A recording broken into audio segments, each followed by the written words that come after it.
Light bearers, what's up, family? Welcome back to Mount Fitness MBS Ministry, where I am your host, Brother Minister Mongoose.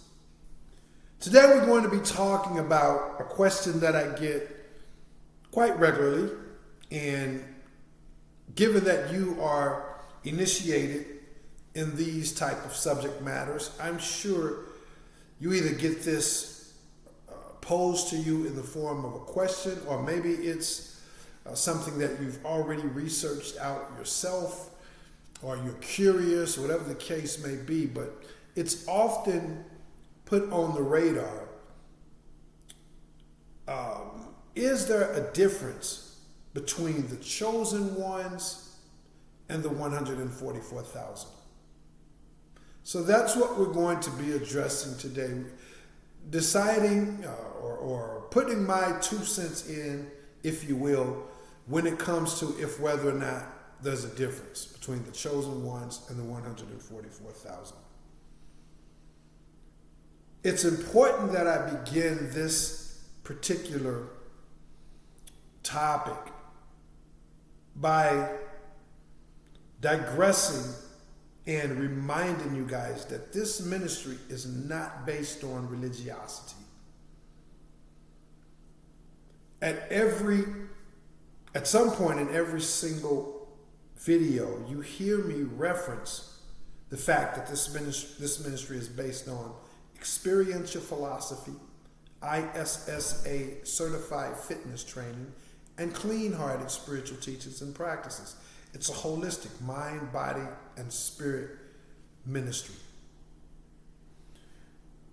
You also hear me always requesting that you guys would watch a video titled Minister Mongoose Introduction and Services, as well as an additional message or video titled The Mongoose Mindset, because both of those give some information about the ministry and some information about myself. There is a very key bit of information that up until this point I have not disclosed, and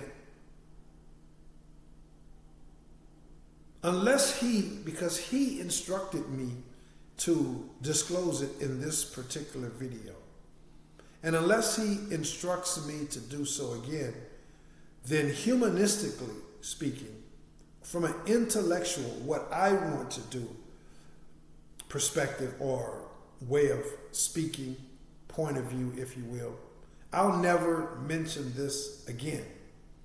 There's several reasons why I haven't. And one of the reasons, although it's not the primary reason, one of the reasons is that there are people all on YouTube, and in life for that matter, but you get the point. And they are professing to be something that they're not. They're claiming to be this and claiming to be that. Now, that's not the main reason, but from a human standpoint, it's been kind of something that's been on the back burner. Because when I come across people that they say that they're professing, and maybe they are, maybe they're claiming to have psychic abilities, the gift of prophecy, the gift of dreams, and things of this nature. You know, my spider senses, if you will, naturally begin to tingle. And this is natural because we should be discerning. And we know there's a bunch of fakes, frauds, and fugazis out there. So we have to be discerning.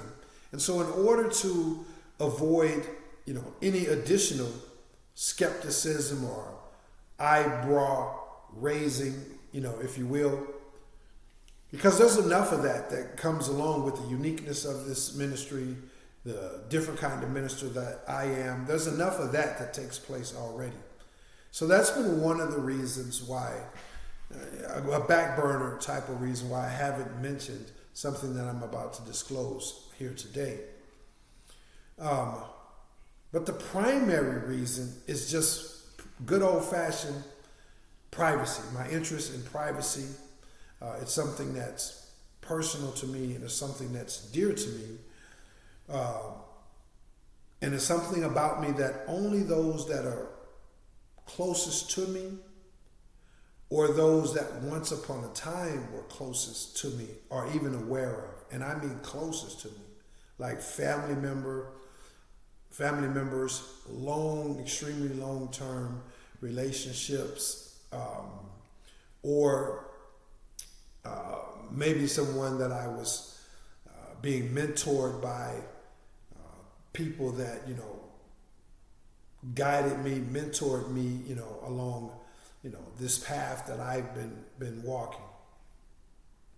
So let me set the table by saying that this answer that I'm going to be setting forth with regards to whether or not there is an actual difference between the chosen ones and the 144,000. The answer that I'm going to be putting forth is not based on religiosity. It's not based on scripture. It's based on a few other things, which I'll be getting into. But before I get into those things, without further ado, the thing that I haven't mentioned up to this point, and again, unless he specifically instructs me to do so, from a human standpoint, I'm certain I personally will never mention it again, because it's just something that's private, and that's something very personal with me. So the aspect or the answer is based on this other component, and that is the fact that since a very, very small child, I have been receiving downloads from this thing that we call God. And I think in a couple of previous videos, I may have mentioned it. Like, I was this kid that grew up, if you've watched some of the other, or two of the aforementioned video, Minister Mongoose Introduction to Services and the Mongoose Mindset, I think I may have hinted at, or some of the things that I'm about to put out here from a nuancical standpoint may have been mentioned, but the bulk of the disclosure in that I've always received downloads, it's never been mentioned. But the fact that when I was a kid, I was, even though we were raised in, the mean, piss poor, and unforgiving streets of the very bottom of the ghetto. Some of you guys know where that is. Gangs, crime, drug use, poverty, in the worst imaginable sense. This is how these are the neighborhoods and the city that I was born and raised in.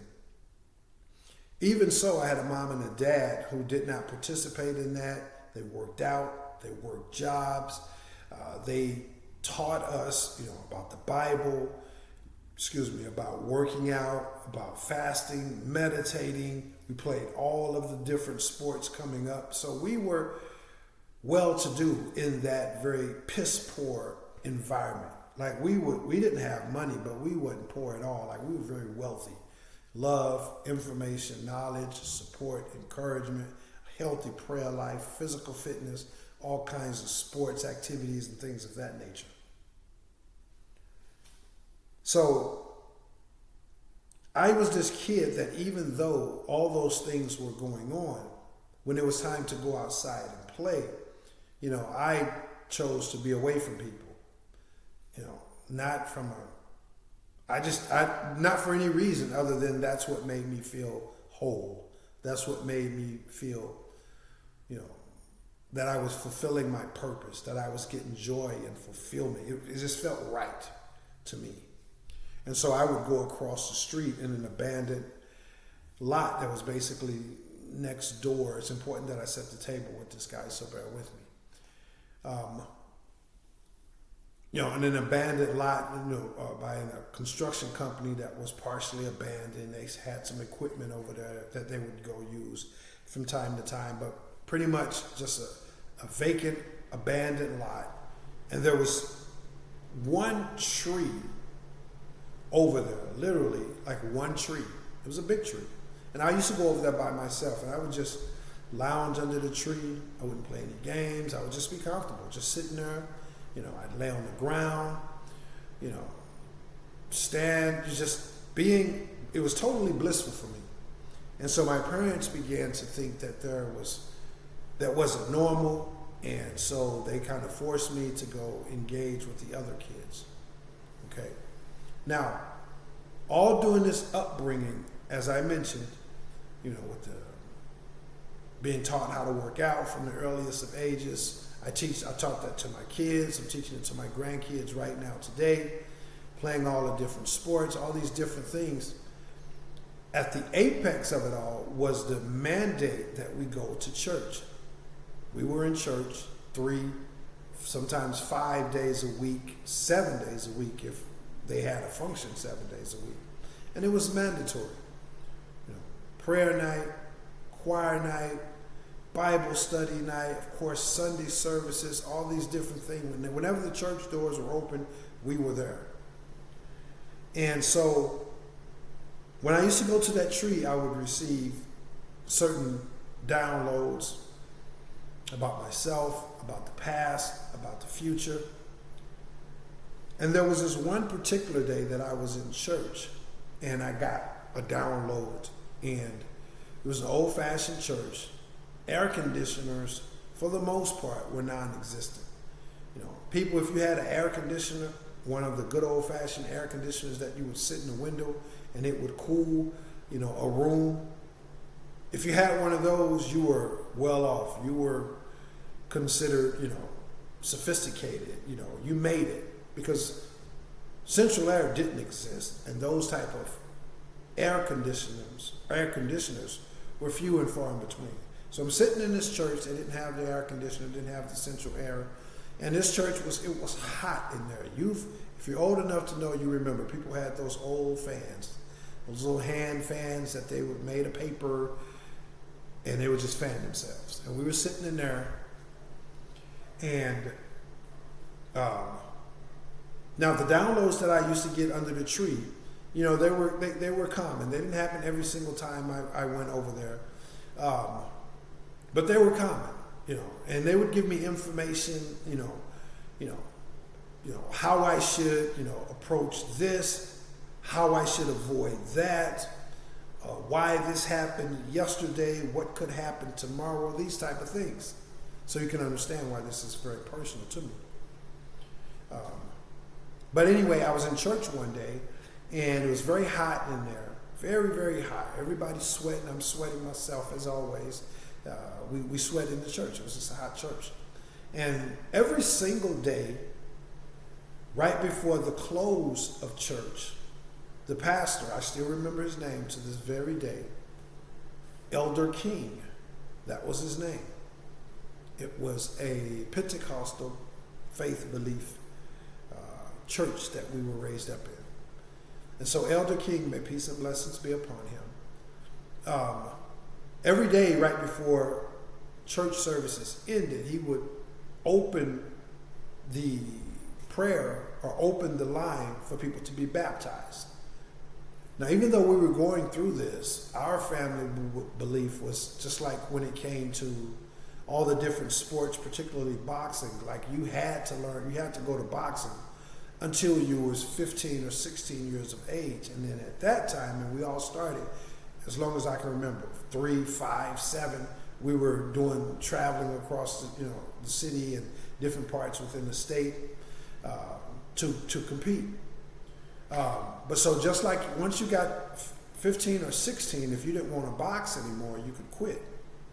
Well, it was the same thing when it came to church. If you got to a certain age, you could stop going. So during this period, if I digress just for a moment, I was always well liked. I had a very outgoing personality. I've always been naturally inclined to seek knowledge and understanding and, insights and different things like that. So people, wherever I go, people tended to gravitate toward me. And they thought very highly of me as a small kid. He's going to be somebody. Or he's the best kid in the house, those kinds of things. And I say that very humbly because in a lot of ways I couldn't hold a candle to my brothers and sisters. But the point that I'm making is this. One day that I was sitting in that church, he opened the line for anybody to be baptized. That's the point that I missed out on. We could stop going to church, but at the age of 15 or 16, if we didn't want to continue to go, we could stop going, but we had to be baptized. And baptism was the creme de la creme of it all. So I'm sitting there, he opens the line like he does every single service, maybe it was every single Sunday service. He'd open the line, thinking it was every sermon, but that's neither here nor there. He opened the line, anybody wants to get baptized. And just as he did all the time, I just sat there, my brothers, my sisters, we all just sat there, everybody else in the congregation, they all sat there.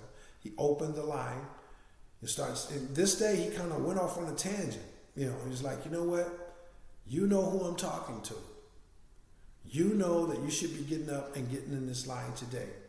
You know there's a calling, there's an anointing on your life.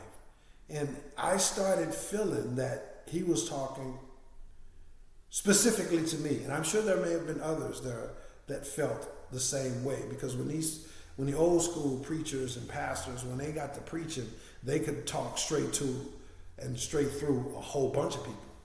So, but anyway, I started feeling like, wow, he's talking to me. I've never felt this out of all the times that he's opened this line and offer for baptism. I've never felt this way. And furthermore, I didn't recall him ever saying, you know who I'm talking to. You need to come up here today. And, in his preacher voice and all these different things. And out of nowhere, I got chills. Like I looked down at my arms, I had goosebumps and I started shaking, from shivering like I was out in the cold. And that download came to me and said, get up and go get in the line. But I didn't go get in the line. And he went on a little bit more until, this is going to be a mistake if you don't get on the line. I got the download a couple times, but I still just sat there. The line closed, the cold, the freezing, the bumps on my arm, I say lasted maybe 10, 15, maybe 20, 30 seconds, I don't know. Very brief, just came out of nowhere. I looked down, what's going on? And I got chill bumps everywhere and I'm shaking. And he closed the line and that was that. Probably within a year, probably closer to 6-7 months later, I was headed to the Illinois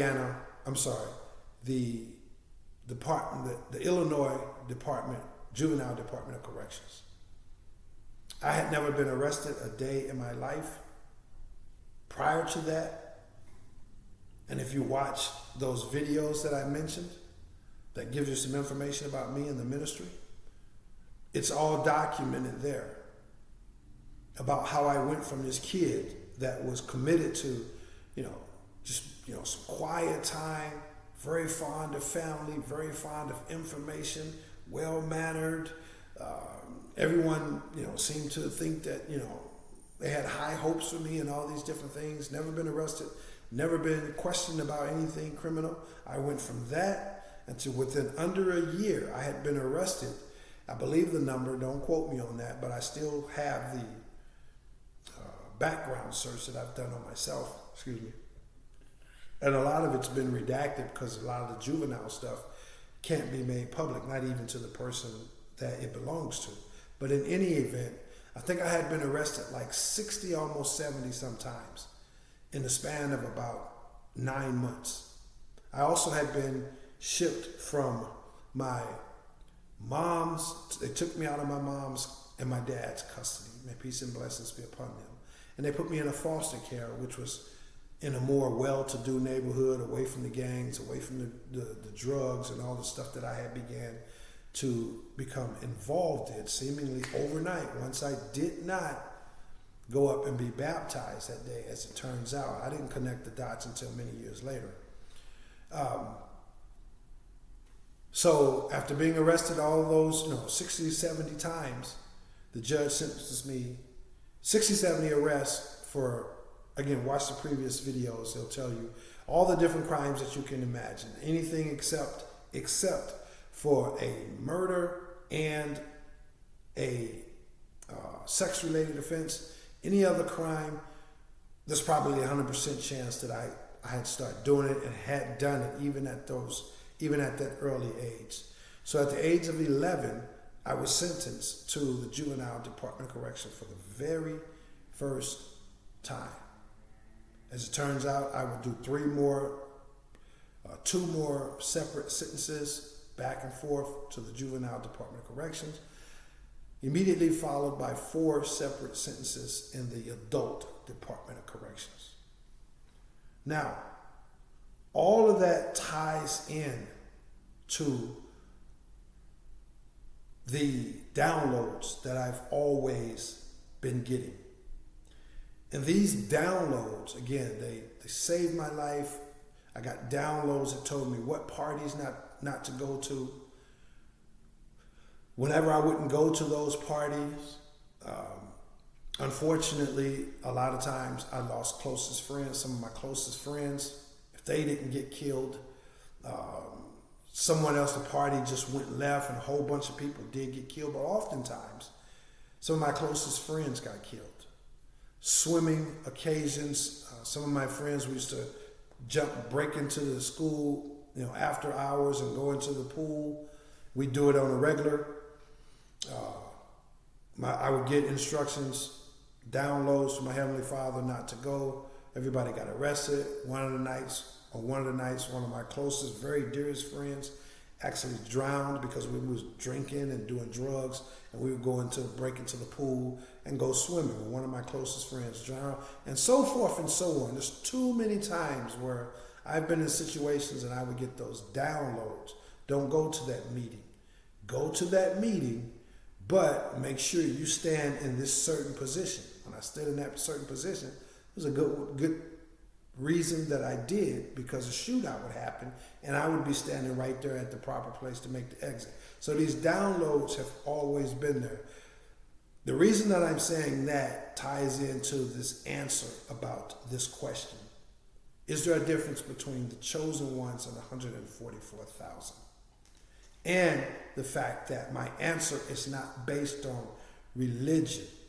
And so that's kind of the scenic route. Well, first of all, it's the precise, direct, straight line approach to what he told me to do. He told me to include that information about the downloads that I've always gotten from him and that I continue to get to this very day. To this very day. But one has to be private nowadays. But the answer to this question is not based on religiosity. It's based on a download that came from him. And it came from him many, many years ago. This just happens to be a video that I'm making about the subject. And when I put it on the radar to post the message about the subject, my intentions, my desire, my interest, my knowingness for me to actually include the disclosure that I just shared with you guys, it was never even on the radar.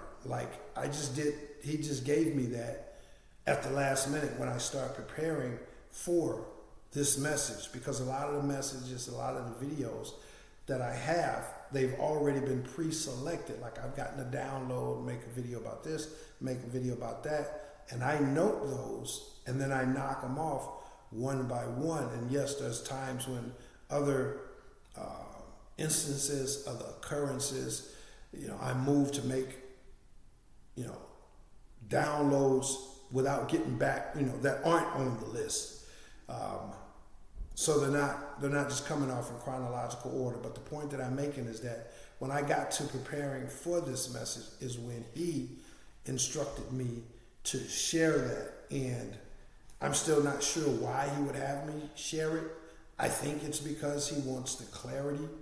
I have no idea, but I know from a human standpoint, I'm hopeful that that will give you guys some better insight into why I would be putting forth this message, even though it does not or may not align with Scripture. And again, as I mentioned, this ministry is not based on religiosity to begin with. This ministry is not based on biblical teachings or Quranic teachings.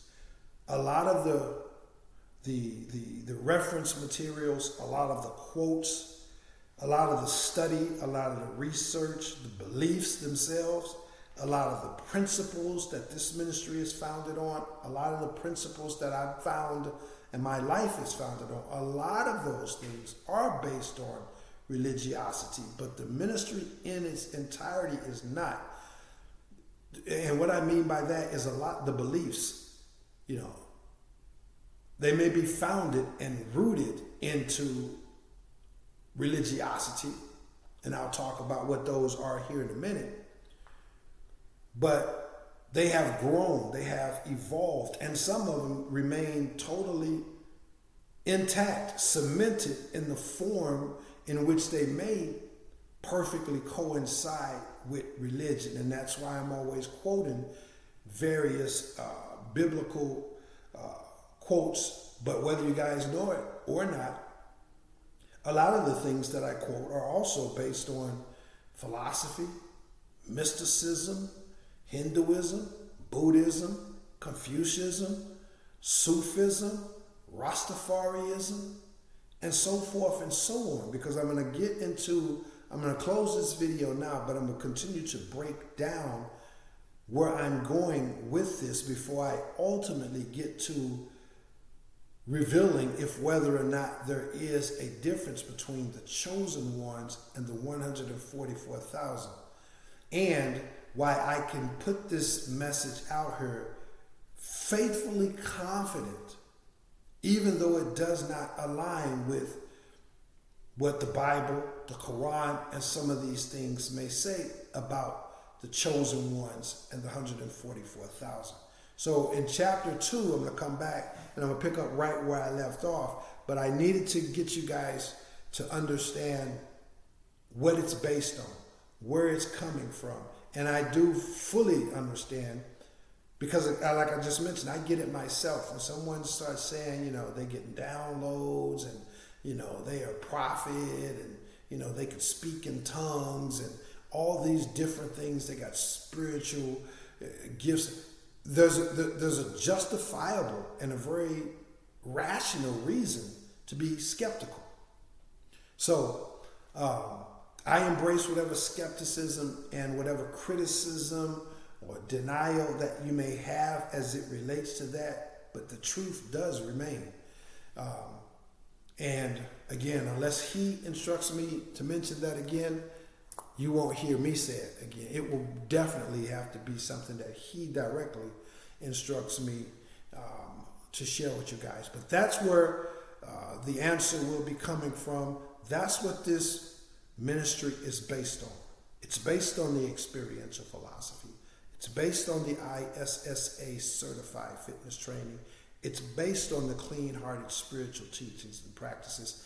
And even though you may never hear me say it again unless he informs me to, it's also, even more importantly, based on the downloads that come to me directly from him, Source, God, Buddha, Allah, First Cause, Prime Source, Infinite Intelligence, whatever you want to call it.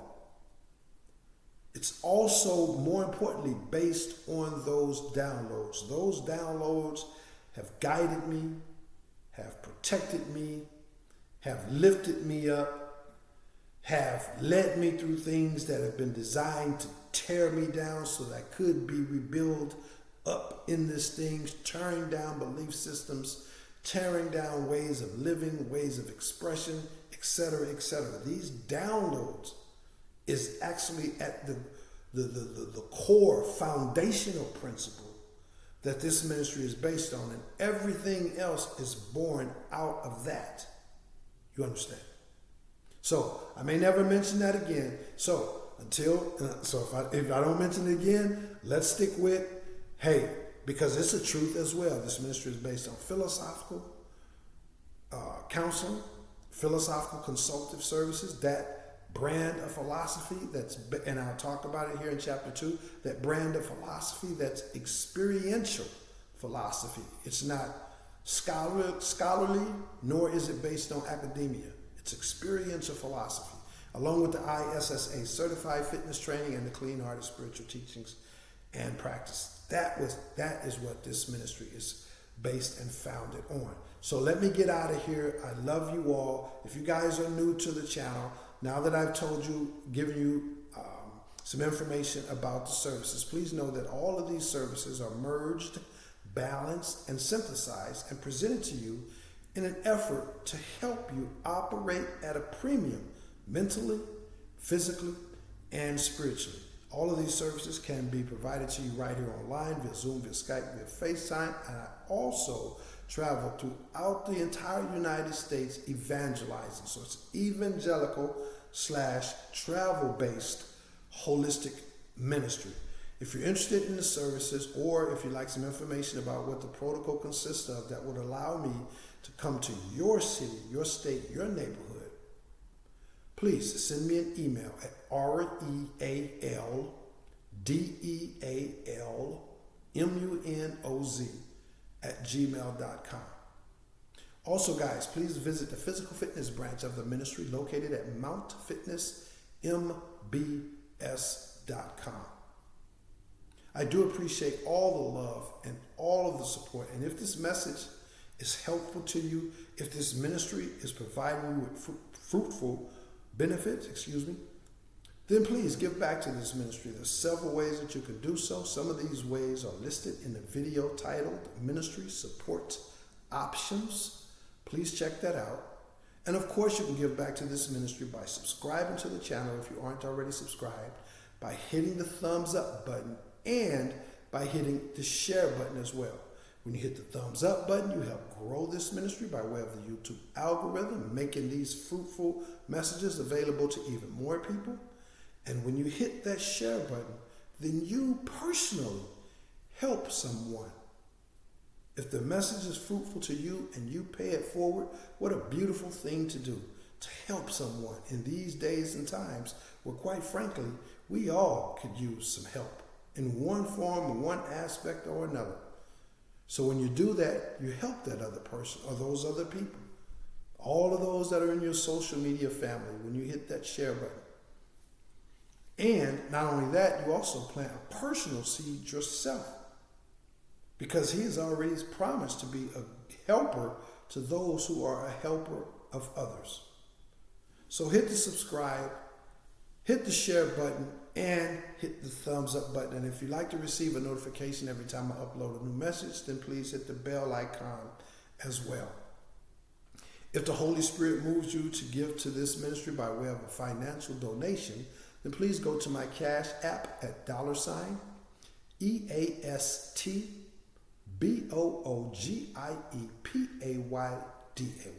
That's what I got for you guys. Look forward to me moving forward in this chapter and answering that age-old question, or at least what's a hot button question right now, and that is there a difference between the 144,000 and the chosen ones?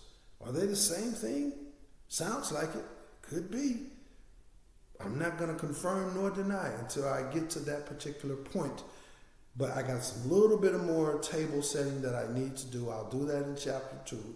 God willing, that'll be the conclusion of it. I can do the table setting and answer the actual questions, which is pretty much a straightforward answer, but I'll get into what some of those, what that answer is in chapter 2, provided that I do the rest of the table setting. That's what I got for you guys. Hey, I appreciate all of the love and all of the support. And if you are truly a light bearer, then I release into your life an abundance of love, peace, power, and prosperity. And I encourage you guys to be sharp, be smart, be strong, and be safe. Be happy, be healthy, be humble, and always be courageous. Got to have courage in this walk, and you always have to have that courage. And you have to always simultaneously remember that there's only two alternatives when it comes to paths in this life. One path leads to death, degradation, and the destruction of one's eternal soul. The other path leads to life, love, purpose, fulfillment, and the salvation of one's eternal soul. Between those two paths, in your hand lies the choice. So please, choose wise.